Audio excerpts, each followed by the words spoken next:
And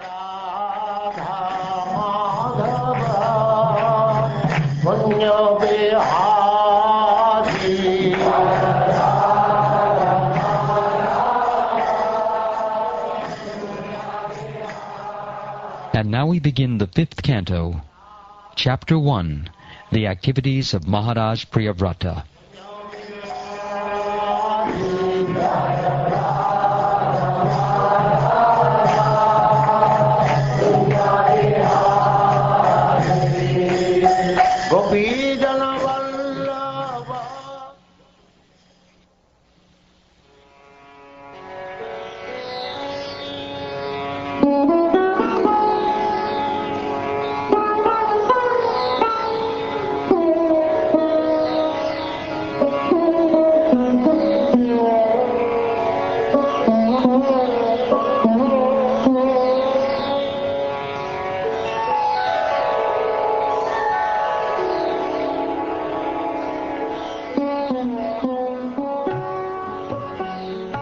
King Pariksit inquired from Shukdev Goswami, O great sage, why did King Priyavrata, who was a great self-realized devotee of the Lord, remain in household life, which is the root cause of the bondage of karma or fruitive activities, and which defeats the mission of human life? Devotees are certainly liberated persons. Therefore, O greatest of the Brahmins, they cannot possibly be absorbed in family affairs. Elevated Mahatmas, who have taken shelter of the lotus feet of the Supreme Personality of Godhead, are fully satiated by the shade of those lotus feet. Their consciousness cannot possibly become attached to family members. O great Brahmin, this is my great doubt. How was it possible for a person like King Priyavrata, who was so attached to wife, children, and home, to achieve the topmost infallible perfection in Krishna consciousness? What you have said is correct. The glories of the Supreme Personality of Godhead, who is praised in eloquent, transcendental verses by such exalted personalities as Brahma, are very pleasing to great devotees and liberated persons. One who is attached to the nectarine honey of the Lord's lotus feet, and whose mind is always absorbed in his glories, may sometimes be checked by some impediment, but he still never gives up the exalted position he has acquired. My dear King, Prince Priyavrata was a great devotee because he sought the lotus feet of Narad, his spiritual master, and thus achieved the highest perfection in transcendental knowledge. With advanced knowledge, he always engaged in discussing spiritual subjects and did not divert his attention to anything else. The prince's father then asked him to take charge of ruling the world. He tried to convince Priyavrata that this was his duty, as indicated in the revealed scriptures. Prince Priyavrata, however, was continuously practicing bhakti yoga by constantly remembering the Supreme Personality of Godhead, thus engaging all his senses in the service of the Lord. Therefore, although the order of his father could not be rejected, the prince did not welcome it. Thus he very conscientiously raised the question of whether he might be diverted from devotional service by accepting the responsibility of ruling over the world.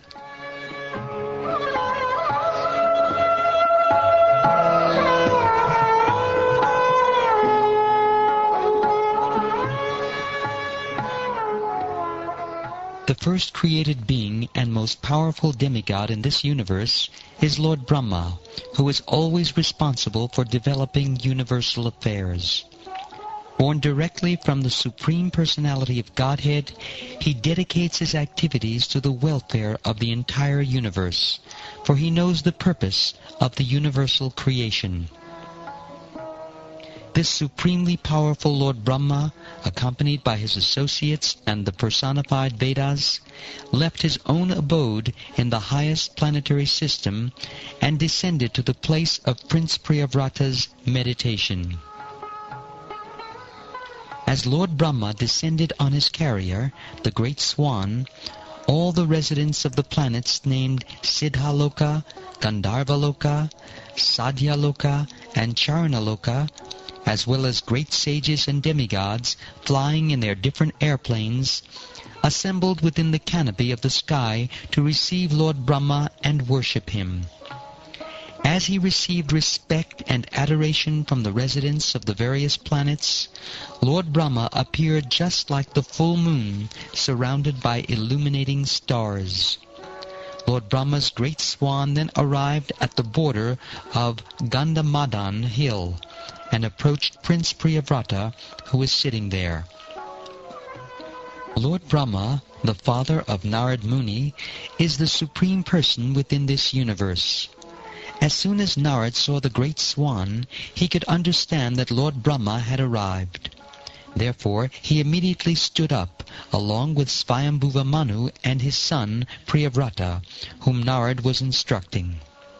Then they folded their hands and began to worship Lord Brahma with great respect. My dear King Pariksit, because Lord Brahma had finally descended from Satyaloka to Bhuloka, Narad Muni, Prince Priyavrata, and Swayambhuva Manu came forward to offer him objects of worship and to praise him in highly qualified language according to Vedic etiquette. At that time, Lord Brahma, the original person of this universe, felt compassion for Priyavrata, and looking upon him with a smiling face, spoke to him as follows. My dear Priyavrata, kindly hear attentively what I shall say to you. Do not be jealous of the Supreme Lord, who is beyond our experimental measurements. All of us, including Lord Shiva, your father, and the great sage Maharshi Narad, must carry out the order of the Supreme. We cannot deviate from his order. One cannot avoid the order of the Supreme Personality of Godhead, not by the strength of severe austerities, an exalted Vedic education, or the power of mystic yoga, physical prowess, or intellectual activities. Nor can one use his power of religion, his material opulence, or any other means, either by himself or with the help of others, to defy the orders of the Supreme Lord. That is not possible for any living being, from Brahma down to the ant. My dear Priyavrata, by the order of the Supreme Personality of Godhead, all living entities accept different types of bodies for birth and death, activity, lamentation, illusion, fear of future dangers, and happiness and distress. My dear boy, all of us are bound by the Vedic injunctions to the divisions of Varnashram according to our qualities and work. These divisions are difficult to avoid because they are scientifically arranged. We must therefore carry out our duties of Varnashram Dharma, like bulls obliged to move according to the direction of a driver pulling on ropes knotted to their noses. My dear Priyavrata, according to our association with different modes of material nature, the Supreme Personality of Godhead gives us our specific bodies and the happiness and distress we achieve. One must therefore remain situated as he is and be conducted by the Supreme Personality of Godhead, exactly as a blind man is led by a person who has eyes with which to see. Even if one is liberated, he nevertheless accepts the body he has received according to his past karma. Without misconceptions, however, he regards his enjoyment and suffering due to that karma, the way an awakened person regards a dream he had while sleeping.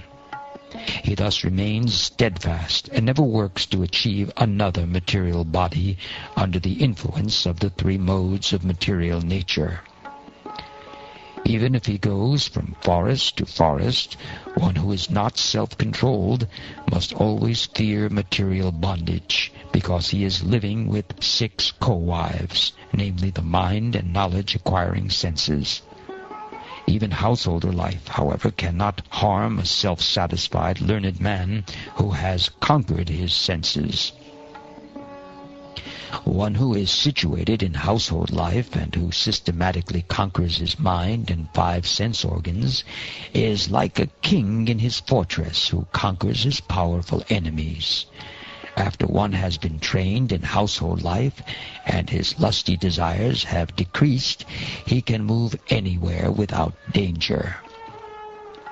My dear Priyavrata, seek shelter inside the opening in the lotus of the feet of the Lord, whose navel is also like a lotus. Thus conquer the 6 sense organs, namely the mind and knowledge-acquiring senses. Accept material enjoyment because the Lord, extraordinarily, has ordered you to do this. You will thus always be liberated from material association and be able to carry out the Lord's orders in your constitutional position.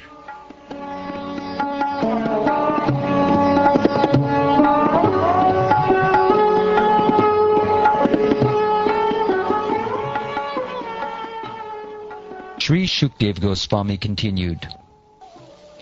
After thus being fully instructed by Lord Brahma, who is the spiritual master of the 3 worlds, Priyavrata, his own position being inferior, offered obeisances, accepted the order, and carried it out with great respect. Lord Brahma was then worshipped by Manu, who respectfully satisfied him as well as he could. Priyavrata and Narad also looked upon Brahma with no tinges of resentment. Having engaged Priyavrata in accepting his father's request, Lord Brahma returned to his abode Satyaloka, which is indescribable by the endeavor of mundane mind or words. Swayambhuva Manu, with the assistance of Lord Brahma, thus fulfilled his desires. With the permission of the great sage Narad, he delivered to his son the governmental responsibility for maintaining and protecting all the planets of the universe. He thus achieved relief from the most dangerous, poisonous ocean of material desires. Following the order of the Supreme Personality of Godhead, Maharaja Priyavrata fully engaged in worldly affairs, yet he always thought of the lotus feet of the Lord, which are the cause of liberation from all material attachment.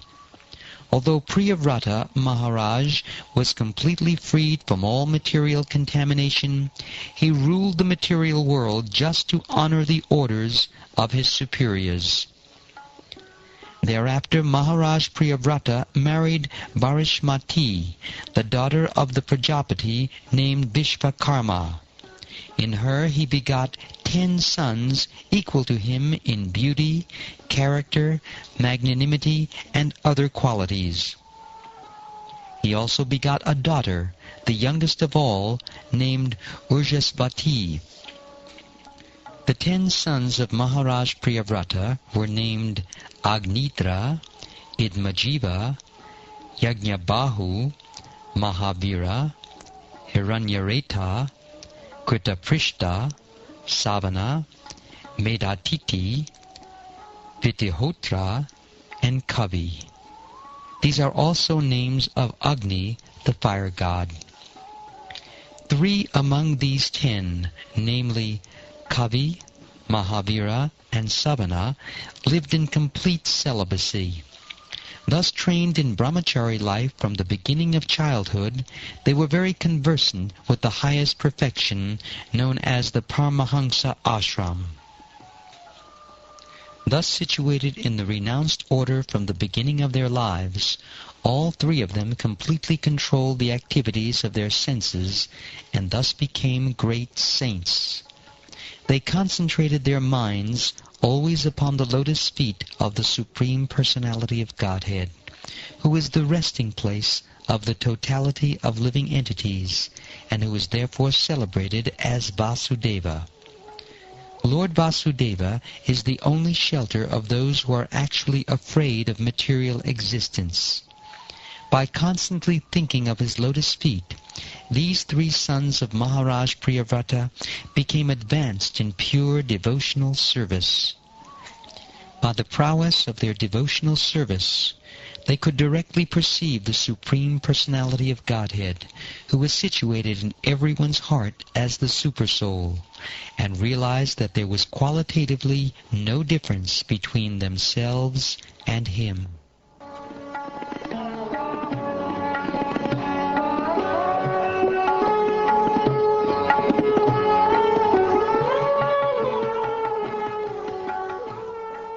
In his other wife, Maharaj Priyavrata begot 3 sons named Uttama, Tamasa, and Raivata. All of them later took charge of Manvantara millenniums. After Kavi, Mahavira, and Savana were completely trained in the Paramahansa stage of life, Maharaj Priyavrata ruled the universe for 11 abhudas of years. Whenever he was determined to fix his arrow upon his bowstring with his 2 powerful arms, all opponents of the regulative principles of religious life would flee from his presence in fear of the unparalleled prowess he displayed in ruling the universe. He greatly loved his wife, Bharashmati, and with the increase of days, their exchange of nuptial love also increased. By her feminine behavior as she dressed herself, walked, got up, smiled, laughed, and glanced about, Queen Bharashmati increased his energy. Thus, although he was a great soul, he appeared lost in the feminine conduct of his wife. He behaved with her just like an ordinary man, but actually he was a great soul. While so excellently ruling the universe, King Priyavrata once became dissatisfied with the circumambulation of the most powerful sun god. Encircling Sumeru hill on his chariot, the sun god illuminates all the surrounding planetary systems. However, when the sun is on the northern side of the hill, the south receives less light, and when the sun is in the south, the north receives less. King Priyavrata disliked this situation, and therefore decided to make daylight in the part of the universe where there was night. He followed the orbit of the sun god on a brilliant chariot, and thus fulfilled his desire. He could perform such wonderful activities because of the power he had achieved by worshipping the Supreme Personality of Godhead.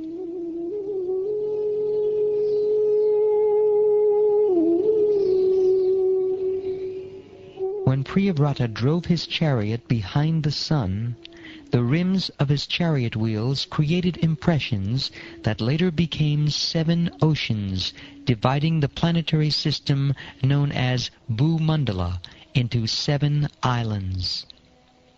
The names of the islands are Jambu, Plaksha, Shalmali, Kusha, Kroncha, Shaka, and Pushkara. Each island is twice as large as the one preceding it, and each is surrounded by a liquid substance beyond which is the next island. The 7 oceans respectively contain salt water, sugarcane juice, liquor, clarified butter, milk, emulsified yogurt, and sweet drinking water.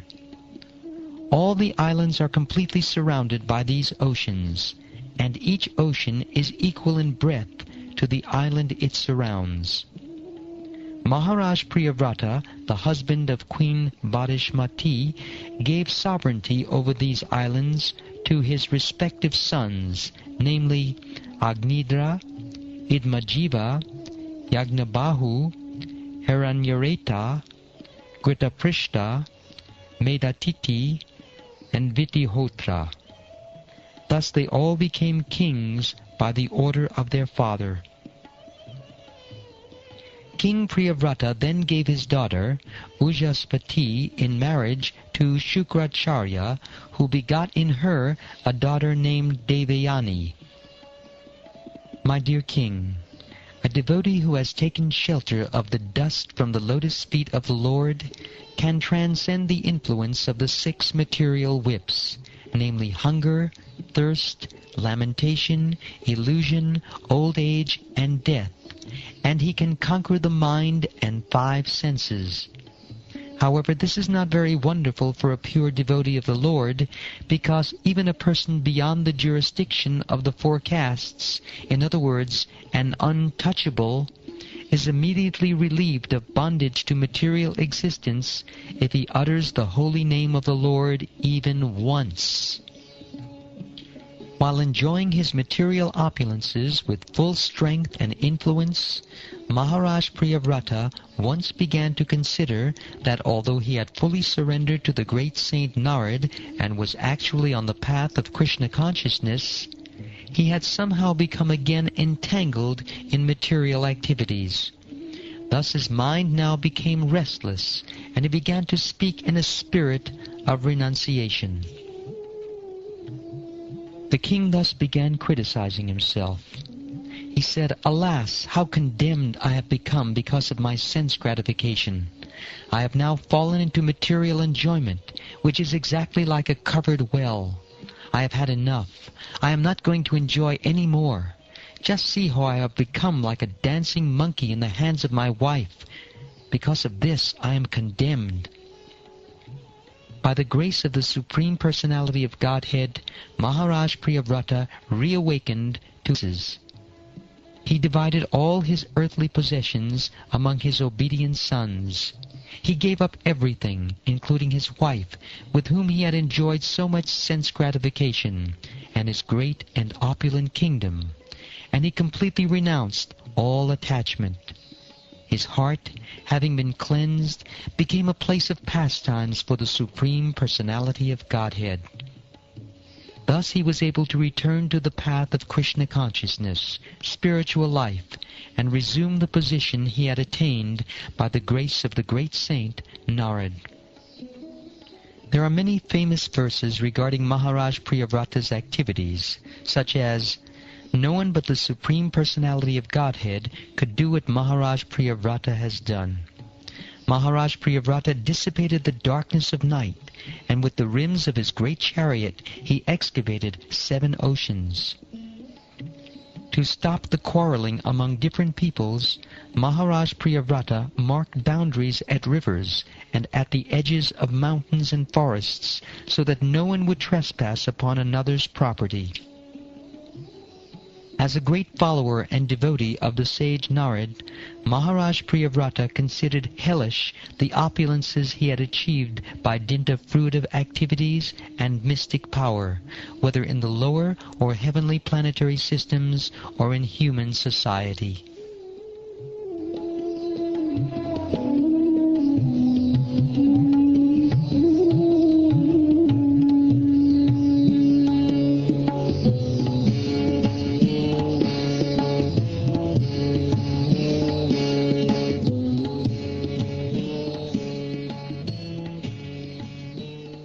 Thus ends the first chapter of the 5th canto of the Srimad Bhagavatam, entitled The Activities of Maharaja Priyavrata.